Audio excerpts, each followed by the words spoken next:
All right. All right. Well, welcome.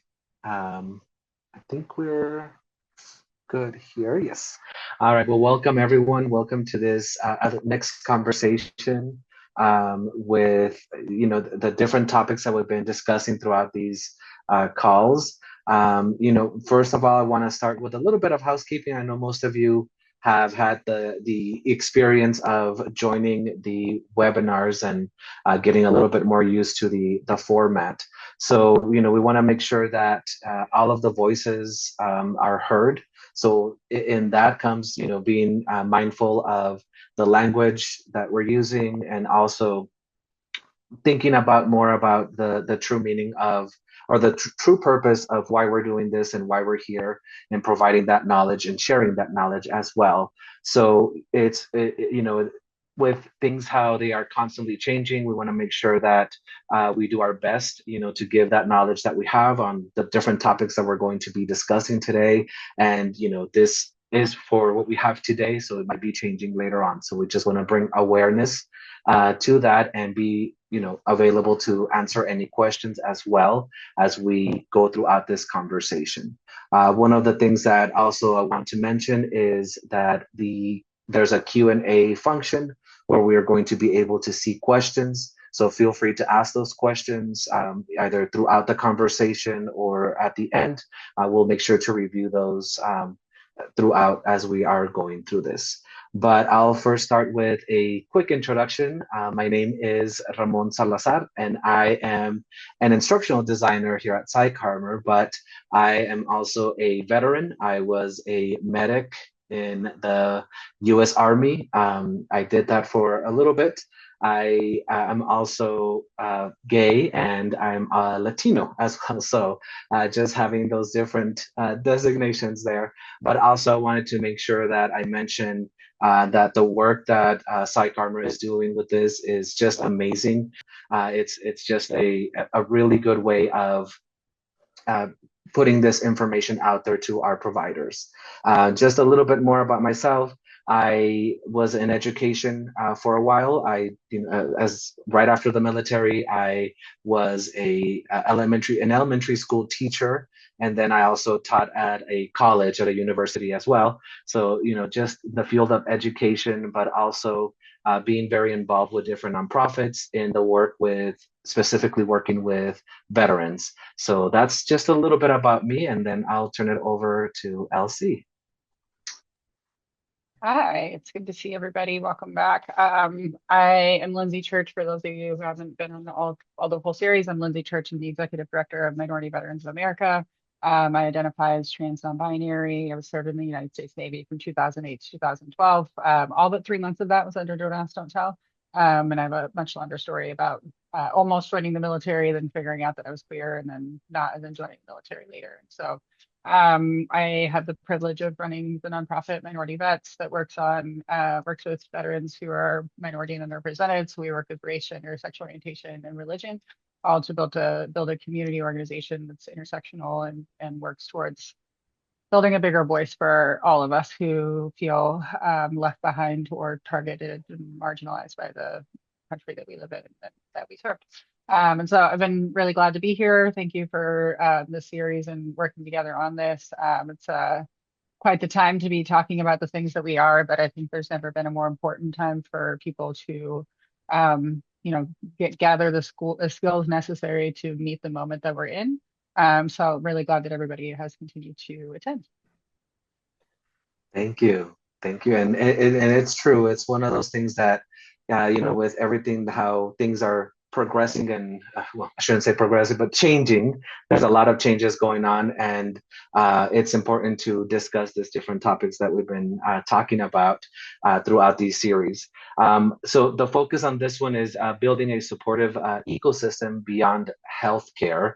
And I think we're good to dive into the importance of this topic because it is something that we see constantly, either with different opportunities, different type of communities as we are, working through these different ecosystems, especially when we're talking about the healthcare system.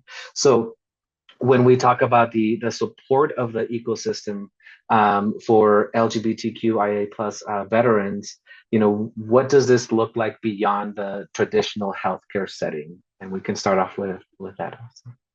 Yeah, so I'm glad we're diving into this topic because a lot of the healthcare, so health doesn't start or end at the healthcare setting, and neither does suicide prevention.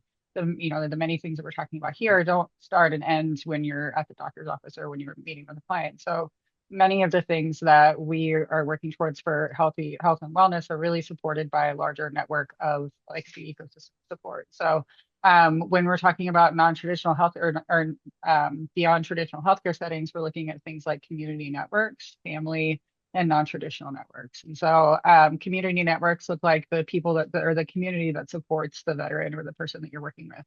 And so there's an ecosystem of support for veterans in the community. So looking at veteran service organizations, vet centers, organizations that work with veterans that can meet the unique needs of veterans and the service member population. Now, something to keep in mind when it comes to LGBTQ veterans specifically is that many of those veterans, traditional veteran organizations, have not been welcoming or supportive to our community. So you really have to be discerning about what veteran support organizations you can work. If you're, myself navigating my ecosystem of support, I landed in several veteran organizations that didn't accept me or welcome me or want to hear what my unique needs were. And so I experienced a lot of marginalization and like minor bit of trauma just trying to access those veteran supports. So keeping in mind that not all veteran service organizations or organizations that support veterans that work with them are actually going to help you. So that's, one area where our unique experiences or intersectionality does mean that you can't just go everywhere. So that support network that we know of, our America's Who Lose Veterans doesn't always look like supporting all veterans. And so there's some unique traumas and things that we have a smaller ecosystem of support than most people that are veterans. And the LGBTQ community organizations are also out there. So there's community centers, there's community-based organizations, there are networking and peer support. And so there's another area where people can get access to community resources and to be able to get a little bit more ecosystem of support. So look, especially for folks that are looking to connect people to resources, knowing what those organizations are is really helpful for you. Like I consider it your toolkit. It's like your, toolbox. And so one of the tools in your toolbox can be knowing what those community organizations are. Bonus points if you have actual connections and can do a warm handoff to those folks, because that really does build that trust with folks when you actually are able to say, I know, so and so over at the community center, they can actually welcome you and get you connected to those resources. That's an extra bonus point. Now, on the unique fronts of of LGBTQ veterans, especially looking at the intersectionality of LGBTQ people, family doesn't always look the same. So, there's most people are supported by a family. Traditional families look like blood relatives and things like that. If you are LGBTQ, oftentimes that doesn't look the same. Many people, especially the older you are, the more likely you are to have experienced trauma in coming out, and having lost family or having lost those relatives.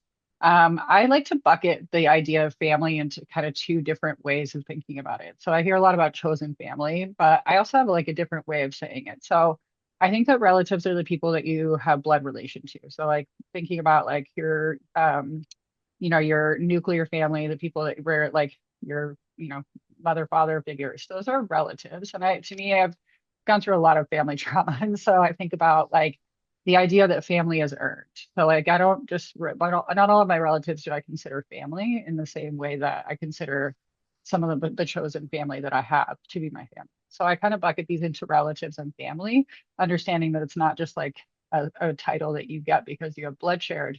It's actually that you have supported that person through many things and you continue to unconditionally love them. So I kind of have this like idea of relatives and family, or you often hear chosen family. The folks that you and them have chosen to be family because of a lot of cultural like reasons. And so then there's also your friends and ecosystem. Like you can't really fully be supported by a community without those friendships. Those friendships are really, I think about like maintaining sobriety. Maintaining sobriety does not happen in an ecosystem, like it happened by yourself. That's actually how oftentimes you need to engage in treatment because you're isolated. And so that actual like friendship network, those community networks, those are all what support your long-term sobriety. You might go into a treatment program and that's your healthcare setting. You get the treatment that you need, but most of sobriety is maintained for the decades after you have treatment. And so that is those like ecosystem of support that keeps you, keeps you on the path towards what you want to, be your goal.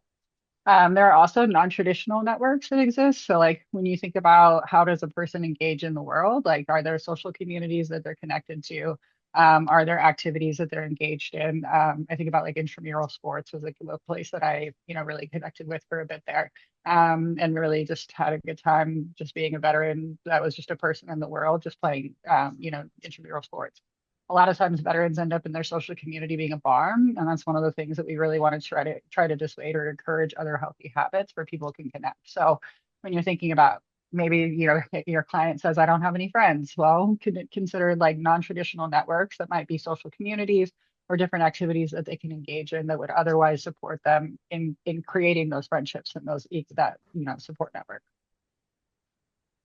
Yeah, no, when we were talking about the specifically the family part, it's very interesting because one of the things that, with me going into the military, I literally felt like I had no support system at all. So I had to be this completely other, you know, person, a buddy, the straight male, that and it was like a different persona at the same time, and just I was so used to that even with my family, growing up with my relatives, that it kind of carried on. So it was just the easier in that sense way for me to live through that experience. And it was difficult because sometimes having not having that support or somebody knowing what I was going through, that's where it kind of got difficult, and me not understanding a lot of the things, right? Because it was just me going through life in this other persona that wasn't myself in that sense. So yeah, I think that especially when you have that support system, and as I'm older now, having been surrounded by that chosen family, things are a lot easier and a lot more comfortable, and I can be myself. And if I would have had that when I was in the military, it would have made things a lot easier for me. Yeah, I think in one of the past sessions we actually touched on this a little bit, where like Yeah. in especially during Don't Ask, Don't Tell, there was like almost two parts of yourself. I have this like drawing of the brain. It's like rainbow and like red, white, and blue. And it's like these two sides of your brain are two different parts of your life. And you like that you can only be queer here, you can only be in uniform here. Like, but to have that chosen family is really to be able to put everything together at once and to feel the ease of not having to separate these things like being able to put your full and authentic self together is like really where chosen family comes from, right? That like you get to just put your like guard down, you get to be your full and authentic self, and it's this place where people choose you and they accept you in that space, and there's an authenticity that you get to live that is very liberating. In uniform we didn't have that, because there was so much involved in if we slipped up in that. So there's a lot of trauma, unique trauma around. Yeah, no, and it's one of those things that even thinking back, the way that I was able to, you know, move, navigate through all of that was having, not really putting myself out there, but I would resonate with people who would provide that, compassion, even though they didn't know me. That, those strangers, if I would go, even as a medic in the military, I saw a lot of people, but it was difficult when I had to think about who I was at that moment and then change it, and then going back and forth into that. But then I encountered people who approached me in a compassionate way, so I felt a lot more comfortable, even though they didn't even know me. But that made it a lot easier to open up and say like, hey, I'm going through this or that, and I need help with this or that. So and this is where it takes us into that,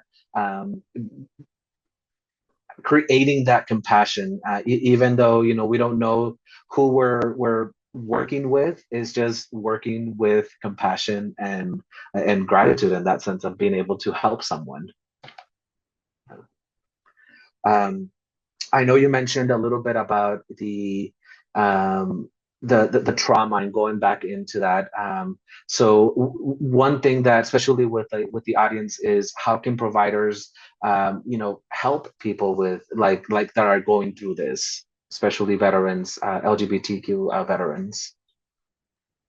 I think so. How can people help people going through these unique traumas? Yes. I think so. We in some of our conversations we talked about creating these spaces for folks Yeah. to be able to come to you. A lot of I think you touched on this a little bit too, is like most of what a person experiences from you is understanding your why and like I find that one of the best ways to get people to open up is to be, like what you said, compassionate and empathetic, show that you understand, but you may not know everything, but and open up that space, but really help people understand why. Why? Like, I know when I was coming back from service and like trying to open up about my own experiences, it was really challenging to like really understand why somebody was there. Like, why would you want to hear this portion of my story? And like, what is it like? What's the point of all of this? And like, when you're able to show your like open up to yourself, like I'm doing this work, I want to understand this because like either one have this unique understanding that like don't ask, don't tell was really hard for people, right? Like coming to a person like me who is very much like a shell of a person trying to pull myself back together. Like if somebody would have come to me and said like, hey, do you have any unique experiences or stories you want to share relating to your like serving under don't ask, don't tell, it would have caught me off guard. And it also would have been important to be like to have the intervention a lot earlier in my experience. It took me, I didn't come out as queer or like I didn't really start to put these pieces back together for myself until like 3 years after I was out of the military about like don't ask, don't tell specific implications. I didn't come out as non-binary until I was like 36 and maybe only 8 years after the military because I wasn't able to unpack how the military had really stunted my growth and my gender identity because of like uniform standards. And so like had somebody come to me and said, "Hey, let's try to unpack some of these things because I know some things about this, particular policy. I've met other people that have had some unique experiences. I think there might be something here." And being able to help people like walk through that, right? That like not an easy process to walk out like say like this is why this has happened, like why I'm asking this question.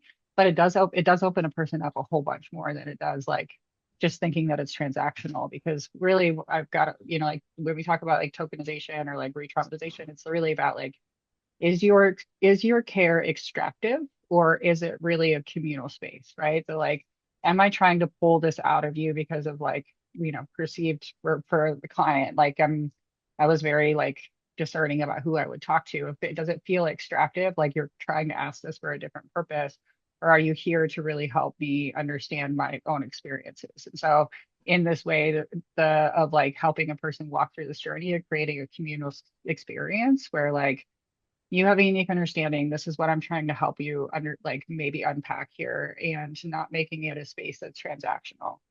Some of these stories and like creating these spaces are really being like supportive of a client really takes time. Like it, might take 3 sessions with a therapist before you're even willing to say like certain things.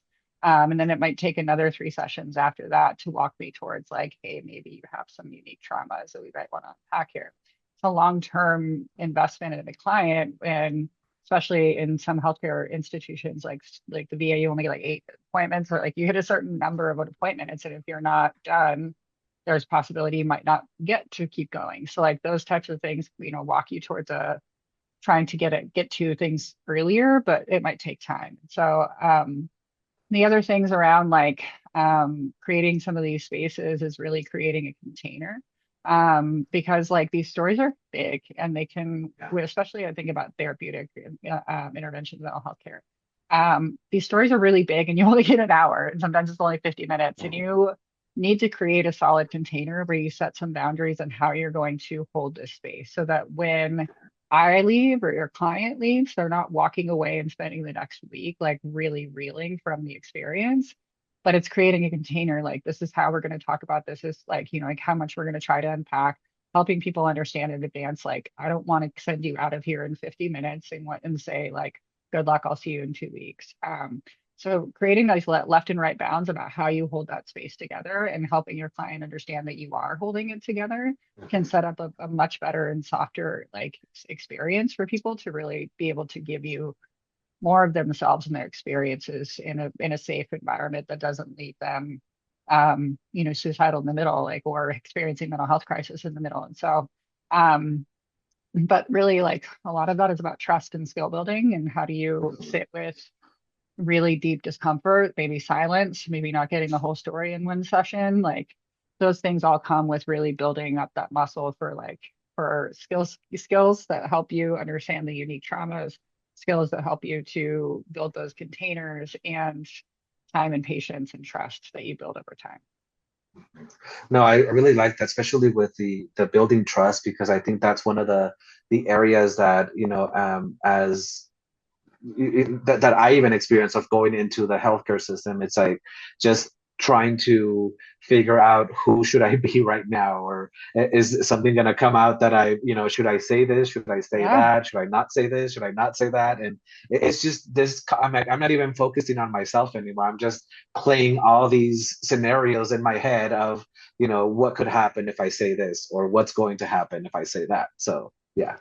And that's like honestly like there's a lot, there's especially don't ask don't tell. Now it's going to be the trans ban and the trans purge. Like Yeah. the more I share of myself, the less safe I am. The more that like these are the like things that we have that takes time to build and break down.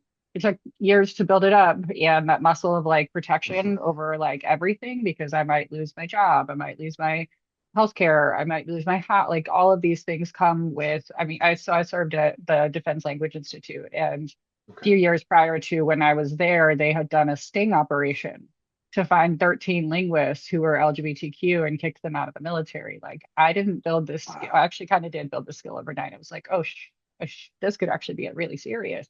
Mhm. And like that unique trauma and like that doesn't go away overnight. Like if I know that I have to protect myself at all costs because I could lose everything, including my security clearance and everything, like I'm not going to tell you those things really quick. Some people will, but some people it's really going to take a long time to break down that armor, and that's just the unique nature of our experiences. You have to Right. save. Right. Yeah, exactly. And that's that was the main, the main idea of going through our brains, just trying to stay safe, trying to keep the job. I mean, still I want to, one of the things that's like I want to serve the country. I want to be in this, this is something that I wanted to do. I signed up for this. It's not like, I was told, hey, you should go to the military. I'm like, no, this is something that I wanted to do. And then, you realize it's like you have to start shutting down parts of yourself in order to, present this other person that I'm really not. Correct. And hiding that. So yeah. No, another thing that I wanted to circle back to is that the creating that container. I really like that because it's different when somebody has this space for you to feel comfortable, where you can feel the trust, where you can share things, especially in the healthcare system. I mean, just going to a place where you can feel safe and can feel heard. I think that's one of the main things. Just we all go through the different things, and when I'm seeking, when we are seeking that healthcare, it's because we want to be we know something is up, and we're trying to get better. So I really like that idea of creating that space. Now with this, as providers, how can this space be created for the for veterans, for anyone in that sense? As far as so creating these spaces like the containers that you're talking about, and these like Yes, yes. I think that like a lot of this goes back to like I say oftentimes like building up your own like understanding of the whys, like how do you why are you trying to create these safe spaces? With what intention are you trying to, engage with clients in a different way, and sharing your whys with clients. Like these are the containers that I think that it takes like again, a lot of times it's like being patient and talking with clients in different ways, and being having like that cultural humility to know you don't know Mhm. everything, but that you are here with a unique set of like knowledge and that you want to hear more and know more about them. Listening is like one of the best things like about building this container is listening Yeah. with intention and listening to the full story and listening to your clients and knowing that your clients know best about themselves. And that they know that like I have often felt like dismissed in healthcare settings because I feel like a lot of times when things get going really quickly, they don't listen to what I actually am saying about knowing my body. And so like some of those things, yeah, just listening to your clients and really knowing that your clients know what's wrong with them. 90% of the healthcare interactions that I've had where they told me I was wrong, they actually ended up being wrong because I knew my body best and I knew my circumstances best. And so being open to hearing your client tell you exactly what's wrong or what they think might be wrong and not asking one thing, I'm not asking them if they Googled their symptoms because it's like one of the most insulting things sometimes Right.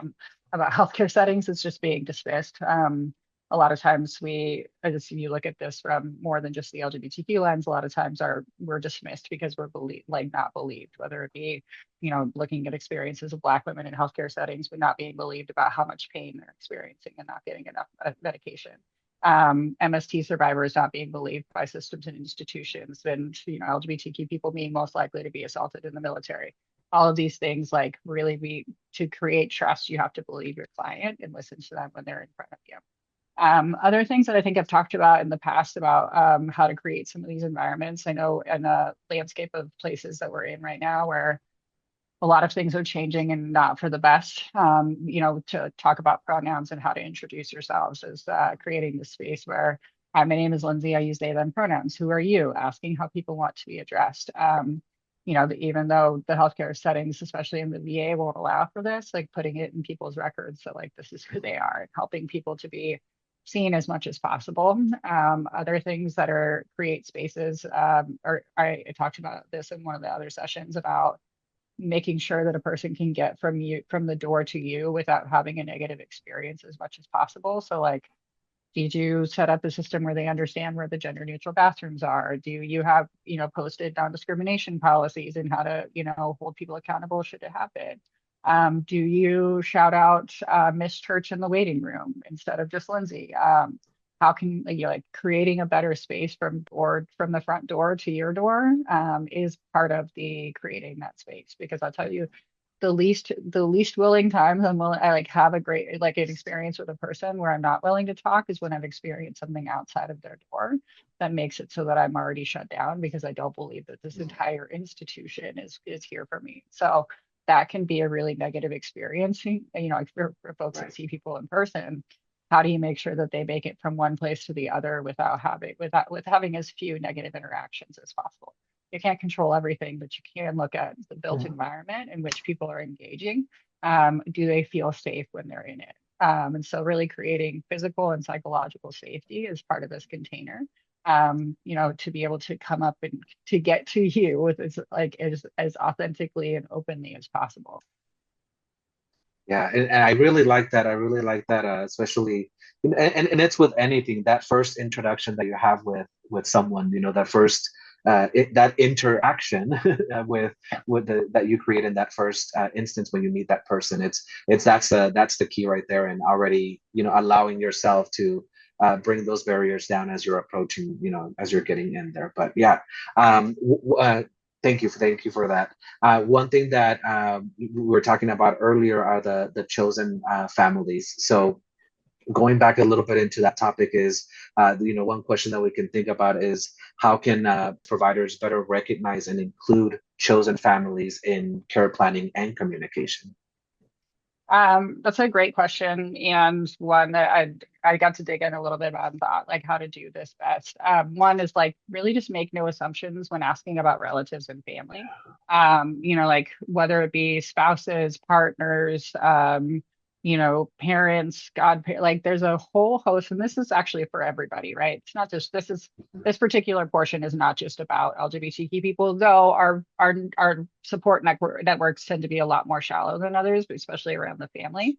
But this is everybody, right? Like whether you're looking at populations that are more isolated, that have already had, falling out with their families, or their families are no longer alive, or they're not married, or there's a whole host of reasons why people might not have this like idea of a nuclear family where like this is your husband or wife, this is your mom or dad. Like support networks, especially now, look so much different than they ever have before, and being really open to accepting all types of relatives, family, and support because we, especially when we're in medical crisis, it's not just our nuclear family that needs to support us. It's actually everybody. And so being really open and making no assumptions about who a relative or family might be or who the best support person might be. Sometimes it's not asking about family. It's asking, who is your emergency contact? Like instead of asking like who's your spouse or like relative, it's asking what's the best emergency contact for you? Who's going to be your support system here? And really, instead of asking those things that might be traumatizing or triggering, because family can be really triggering, especially for LGBTQ populations who have experienced negative interactions or trauma around this, like really just asking, like, who's your ride going to be? Like a lot of Mhm. times I think about like times that it's been necessary for somebody to escort me. It's when I'm having surgery, it's when I'm going to the ER, it's when I'm going to like any type of care setting that literally has me institutionalized. That's like not institutionalized, but institutional, like needing the facility itself. You that's where my family or my next of kin or whoever it is that has needed to support me. I've had negative interactions, especially around COVID, when I was going to the ER. They basically said, that's not your, they weren't recognizing my wife as like my person, my wife. And I would watch these like dudes with their wives walk in and no problem. My wife was not allowed to come into the emergency room. That like was a really negative experience because that's my wife. Like I'm married, we're married, and like there's no reason why she shouldn't be able to come in here, but everybody else can. And so like, creating an equitable environment where everybody has access to the same support networks. I hope we never get to a COVID situation again, but like things like that can be really traumatizing or like create negative experiences for the institution itself when I'm not even able to come in here with my support network. And so really making very few assumptions about what a relative or family might be. I also was thinking about the offering resources and support. So I think about the transportation as a big thing around healthcare. Well, transportation, if you don't have a strong support network, can be a reason why people delay, prolong, or deny care altogether. If I need a colonoscopy, for example, I have to go and be sedated, which means I need a ride. If I don't have a strong family network and I don't have a lot of friends, I might not actually go get a colonoscopy because I can't get a ride or somebody that can take me and sign off for me. So figuring out is this particular like this barrier going to be the reason why a person prolongs care because they don't have like a strong support network. So offering the resources, whether they be transportation resources, peer support programs for people like like ride shares, meal trains, volunteer programs that might be able to support their unique needs because some people will delay surgery because they don't have somebody that can care for them. Like they might need extra supports that you may not be used to providing, especially so this is like where social workers and the social worker model really is helpful because they're looking at, does this person have transportation? What are their meal situations going to be afterwards? How can I provide some of these resources? And even if this maybe not isn't your area of expertise, maybe using the social work back or workers in your agency to help backstop some of these resources. But really, all of this, like I think about the family and the support necessary to intervene in actual medical crisis. It takes a whole lot more than just like getting to the hospital. It's everything that comes afterwards that will actually, result in that medical crisis because people have prolonged or denied care altogether and are now finding themselves in the hospital or needing even further intervention that requires even more support. Right. No, and you bring up a really good point with that because it's the I haven't been in a situation where I need that, but I always think about with my partner, we've been together for 13 years, not married, but we've been together, and it's like he would be my support system, and sometimes that's difficult to even bring up. So I'm like, you know what, I'll just deal with what I have to deal with and not worry about going through that process without even trying. It's just me in my mind already. Nope, I'm shutting down. I don't need this, and I don't want to experience that, so I'll just keep to myself. Unless if an emergency comes, then hopefully I'm able to bring him on and he can be my support system there in that Yeah. situation. I mean, Yeah. I think the reason why I brought up the colonoscopy thing is I actually literally was going through a divorce with my spouse and had a really fraught relationship with my family. And I was like, I need to go get this routine diagnostic. And Yeah. I have no one to call. And it was like pushing it off, pushing it off, pushing it off because I Right. had just lost my support network. And I certainly wasn't going to call my ex-wife to help me like go to the doctor Mhm. like that. So I ended up like waiting and waiting, and like, thank goodness it wasn't like didn't end up being a medical crisis because of it. But think about like like if that had gotten worse, or Yeah. if somebody was experiencing something worse, like these are normal circumstances because we have a high rate of divorce, considering all of the trauma involved. And like we, like Mhm. having those resources are necessary, but it sometimes can mean that you just don't get the care at all. Right. Right. Yeah. No, and thinking about also about the care. So when we talk about the cultural competence and moving into cultural humility as well, like how can we move beyond the cultural competence toward cultural humility? This is a good question, and I kind of have like can't you can have that you can do both. One, so cultural competence to me is about skill building. How familiar am I with the culture that I'm trying to engage with? Do I have the training? Do I have the like perspectives on the unique understandings that I should need? Am I trained? Do I have trauma informed like a lens? All of those things are to me about putting things in the toolkit or toolbox, right? Continuing to put a wrench in there and a screwdriver and like all of the things like cultural competency is really about skill building. When I think about cultural humility, it's about attitudes. It's about how do you show up. I, in a lot of ways, to me, it's cultural competence in action. That cultural humility is about I understand a lot of things about the client population that I'm working with. I have a lot of knowledge. I've done a lot of training, but cultural humility is about how do you show up. So really, cultural humility is a practice of decentering ourselves and our own feelings and experiences in real time. So like it's about putting ourselves out of the context of like criticism or like in interaction. So like I think I use they them pronouns. People mess it up all the time. And cultural humility is knowing that you don't know everything. And that when I say I use they them pronouns, it's not an implication of you. Like truly, it's not. I'll tell you, you'll know when it's an implication of you if you've done it repeatedly, and that's like a thing, right? I will, you will know when it is an implication of you, but most of the time it's just a course correction, making sure that you remember that my pronouns are they and them. Cultural competence is knowing that they and them exists and like what the root understanding that you should have around that, what my unique like experiences might be. But cultural humility is about understanding that you're going to make mistakes. You're not going to be perfect.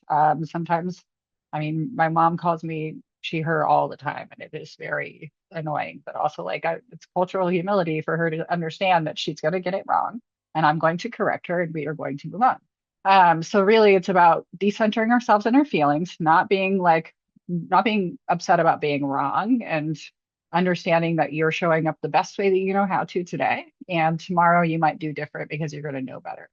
I do have one golden rule about all of this about how to shift that cultural humility is like don't make it weird. That's my like golden rule about everything is that we're all going to be wrong at some point. I'm going to be wrong in my language. It's not going to be updated to the current like vernacular. I'm sure I'm going to hurt somebody's feelings in a moment. I'm also open to being wrong and apologizing. The thing is that you have to move on with care and intention to do better in the future, but don't stop the show. And, there was one time that an example of this is one time somebody misgendered me in an introduction in a meeting of like 30 people. And she did it like 5 or 6 times in a row to the point where somebody had to repeat, like, apologize, tell her, like, stop doing that in the background. She came back on at the end of the meeting. I'm sure somebody had sent her several messages and was like, hey, stop doing that. And she came on at the end to really just like, she goes, I'm sorry I misgendered you. I just think you look like such a beautiful woman. And I was like, the way that she went on to tell everybody in public why she kept calling me she, her for minutes to the point where it was so uncomfortable that I like felt worse afterwards than I did in the beginning. All she had to do was say sorry and just walk away and say, like, I'm really sorry I did that. I'm going to work on it in the future and like walk away to not make it weird because what ends up happening in that moment is I'm more uncomfortable than I started. And you're now telling everybody in the world why you thought I was a delicate, beautiful woman. And you have no idea why that's even less appropriate than how you started. So my golden rule is don't make it weird. Yeah. Yeah. No, and that's definitely something to keep in mind because it is true, and um even throughout, we always make mistakes and it's okay, but it's going into it with that humility and thinking of like, hey, it's okay, but I'm not gonna do it again and just kind of just saying, hey, I'm sorry, and that's it, leaving it there. Not bringing, sometimes it's more of the bringing the attention back to it, and that it just makes it even more uncomfortable, just as like you mentioned. um yeah, no, I really like that. I also, a lot of the things that we've been doing with the work here with PsychArmor is bringing more awareness to all of these different topics. But also, we want to focus on, the suicide prevention awareness, because that's, a really important piece, especially in this community, in our community, that we see this constantly. But knowing more about this, and based on your live and professional experiences, cultural responsiveness strategies, what culturally responsive strategies can providers implement to support mental wellness and connection before a veteran enters into a crisis like this? This is a great question, and I'll address this kind of from personal and professional experience. I navigated suicidal ideations and attempt when I was in the military, and had a lot of like challenging experiences that were both rooted in my like where I was at healthcare wise and where I was at with my mental health. So mental health doesn't happen in a vacuum. I think we all know this. Like when a person is in mental in mental distress or mental health crisis, it's not just because of that one moment. They didn't just come to you in this one moment, and this is the totality of the experience. So understanding that there are many different factors that come into a person's experience, and understanding that we can address them upstream by working towards better interventions in those areas. So first and foremost is understanding the totality of your client's experiences or circumstances. So this is like takes a look at housing. Are they stably housed? Are they living in their vehicles? Are they living in a shelter? Are they trans and trying to navigate shelters? Because now you can't do that. You have to go by your birth sex. So like things like this, and understanding unique experiences around a person's housing situation. What is their health situation? Are they experiencing a health challenge? Are they, do they have cancer? Do they, are they in extreme pain? What might be causing this? I know when I was suicidal, it was a lot of it was rooted in my discrimination and like what was going on in my world around serving in the military at the time. And I was in so much pain, and I like literally just could not see outside of this like moment in time, to the point where I was like, if this is it, I don't want this. So the health circumstances, like pain management specifically, and veteran's life, but like military service does mess your body up pretty good. The longer you're out of service and the less like your body is used to being in the military, like the more you start to realize that there's more and more pain that comes with, anything from your like structural, your skeletal issues to, I've got neuropathy and all those things. So, like the understanding a person's pain and how that's impacting their mental health. Other things about this are the unique parts about relationships and family. Like, what are they experiencing? Are they going through a divorce? Are they breaking up with their family? Do they have that support in their lives? Are they feeling like there's nobody there here that loves them or cares about them?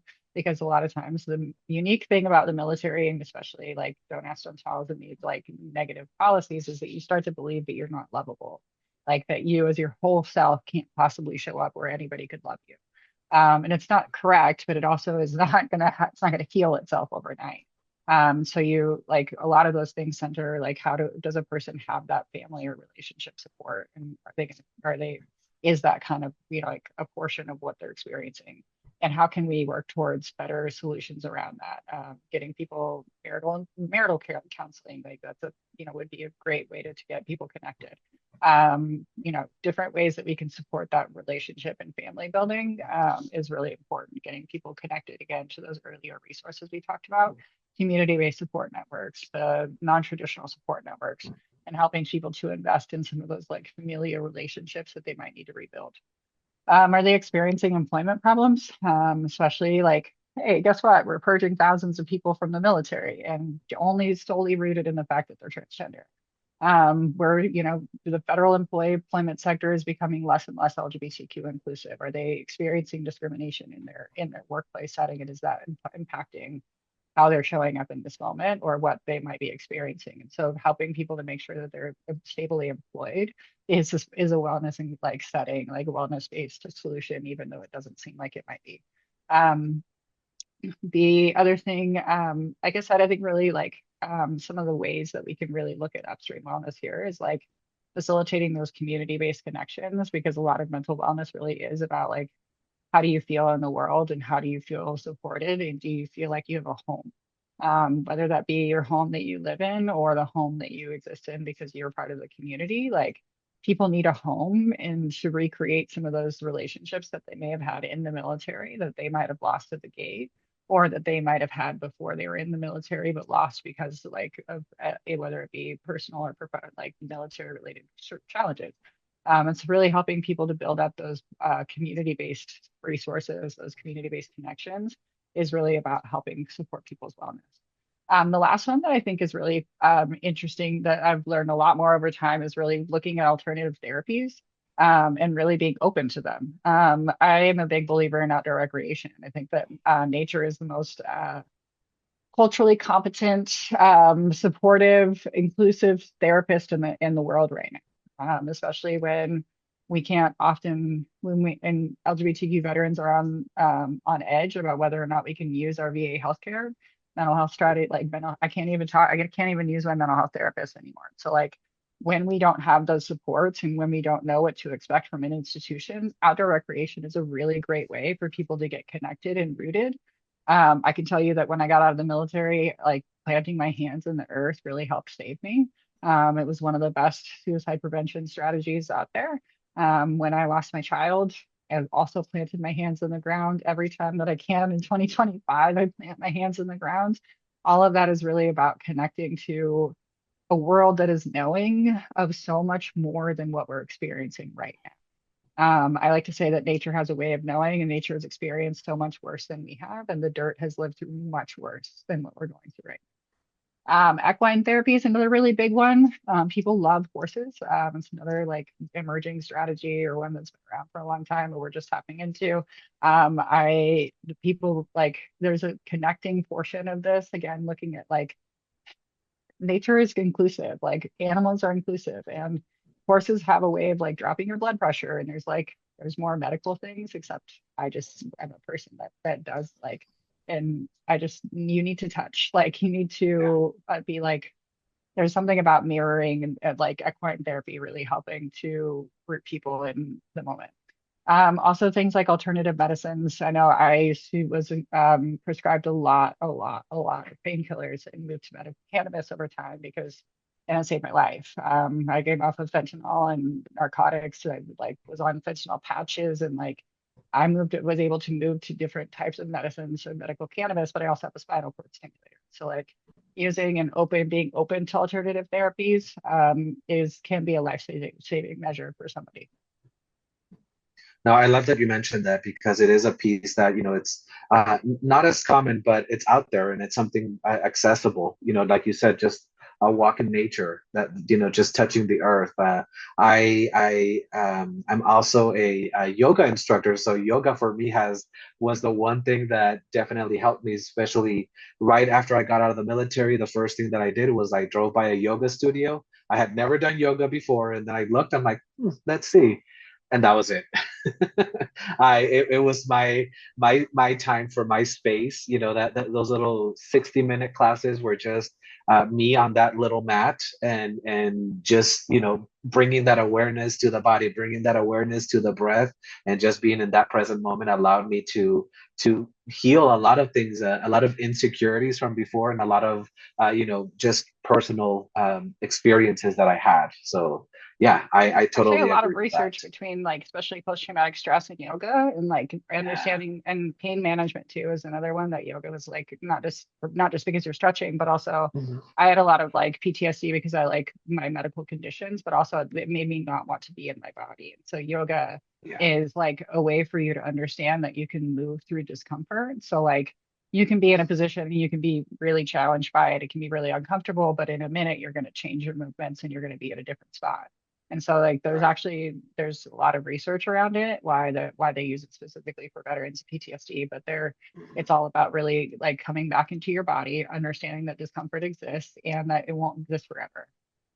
Right, right. No, and that's exactly what it did. It's one of those things that even though I still continue to teach here and there, but I always see that benefit of, bringing people to their body and bringing that awareness at that present moment, which, it's very important as well. And thinking of it more of a support, right? That it's not, yoga is not going to heal me from everything. It's just an addition to support that I can use to help me in that journey of healing. Yeah. And again, go back to the toolbox. It's what you have in your toolbox to work towards your healing. Yes. Yes, exactly. Exactly. I love that. I love that. I think, let's see, let me see how we're doing on time, but I think we're doing good on time still. And just overall thinking of this, I really like that collaboration that you mentioned with the different resources available, especially for the providers and working with different veteran service organizations and groups that extend into the community. So are there any final thoughts of, especially for the providers to reach out to their community or to have those resources available for LGBTQ veterans? Yeah, I think so. There are offices usually in a lot of institutions that you can work with, either offices of outreach and or out or like I know VA used to have LGBTQ care coordinators. My suggestion is always to start with who in your agency knows of the resources that are available and figure out if somebody's already done it. In addition to that, like I'm a big fan of research and figuring out like for myself specifically going, online, looking at different resources that exist and building up this net by myself first. It helps me to really dig into what exists in the community so that I'm like kind of leading that way. Then going to somebody else who has more resources or might have those personal connections to those organizations or agencies that I want to work with, and figuring out how do I actually create strong relationships with the people that I want to provide to. So it's not just about having a one pager available that says these are the 7 organizations you can go to. You can have that available, and that's great. Do you have context? Do you know that if you point them to those agencies that they're actually going to be caught by someone, Right. or are you pointing them to a cold resource that may or may not even exist anymore? So you're the guide in how a person might experience this. And so for folks that again, I'm going to go to like the level up model. Like leveling up is really having a contact at those agencies or organizations. We Minority Vets has a program we do case management. Well, you can point them to our form and have them, complete that. We'll catch it as quickly as possible. It's a system that runs. We get notifications, and then eventually we reach out to them. Well, guess what? You could just pick up the phone and call Bobby. Bobby's our case manager. And Bobby's the person that will take that warm hand off and say, "Hi, I'm Bobby, and now that I've met you, you can complete this form. Let's get you set up." So that experience changes based off of how much connection you have to those resources and to those agencies. The other thing is like trust over time and working with those agencies and organizations. If you're in an area for a while, like really building up, can I table or can I go to their events so that I actually have a longer history and legacy of working with them, because that actually creates warm, like really strong, like pipelines to being able to create or connect people to those resources. That's really important, especially earlier we were just talking about the suicide prevention. Right now they're looking at cutting off the 988 dial 3 for LGBTQ or the Trevor Project. You're going to need a contact actually now than where you did before. Before you could say dial 988, or click 3 or whatever. Now you're actually going to have to know somebody and the resources, the phone numbers, the things like that are really going to be important to suicide prevention, getting people connected to resources. Like those can save lives if you have the right connections, the right information, and you can give it to your clients and the people you're working with on like readily available information. Yeah, no, I like that. And yeah, it is unfortunate that, with all these changes, but having that resource list of, an updated resource list to make sure that, that they are being provided with the information that they need at that moment. And, like you said, having them be resources that are available, not something that's just, 3 years ago or 4 years ago, this used to work and now it doesn't. So just making sure that that is available for everyone. Thank you. Thank you for that, Lindsay. And, we move into the section of I know we only have about 5 minutes left, but I wanted to make sure that any questions, I don't see any questions, but if there were any questions to answer those. And also just thinking of any closing thoughts, especially with what we were talking about, anything, from my point of view, it's, just again, going back to the compassion, the humility, it's okay to make a mistake, but just owning up to it, and making sure that we're giving that opportunity for veterans, anyone to feel comfortable, and to build that trust when they show up, and having resources available for everyone to in case something is needed. Just thinking back at the overall theme about the topic here. Anything else, Lindsay? I do want to throw out one more appeal for any question. We have like room for one more if you happen to have a question that you want to throw in Yeah. there. But I think one, I would just say thank you all for being here. I think that your cultural competence is growing as city, like learning more about how you can learn more. And you're already building trust by being here. You spent this last hour and probably several hours before this really spending this time listening, hearing. Some of you might be reflected in some of these stories. Some of you might be new to it, but ultimately, every time that you do this, you build that cultural competence. And well, cultural humility is cultural competence in action. And being able to pair those two, especially in this environment, like compassionate care is going to be what saves as many lives in this moment as possible. We are experiencing trauma every single day, whether, especially if you live in the margins. If you're trans in this country in 2025, it is one of the hardest things to get up and get dressed every single day. People need you and need your like this level of care and compassion every single time, but we don't get it very often. So every time that you sit in here for an hour is building trust, because if you have taken all of this time to learn about what might be like what I might be experiencing in this moment, I've already got a level of trust with you if you are able to show up authentically and ready to care for me in any way just through listening. And so I just, I think it's really important and really just want to extend so much gratitude, and that you all, through being here and sharing this experiences, that you are building up that cultural competence going to be necessary to really support folks from now and until however long we're experiencing this. So again, I'm going to leave you with my one last anecdote, which is don't make it weird. If you make mistakes, like my number one golden rule is don't make it weird. Making mistakes Yeah. is a part of being like evolutionary. It's like a part of being different and changing over time, and that we're all entitled to spaces where we make mistakes and should actually have them, because making mistakes is how we learn more. But don't make it weird if you do. It's like Yeah. it'll be my rule forever, my golden rule.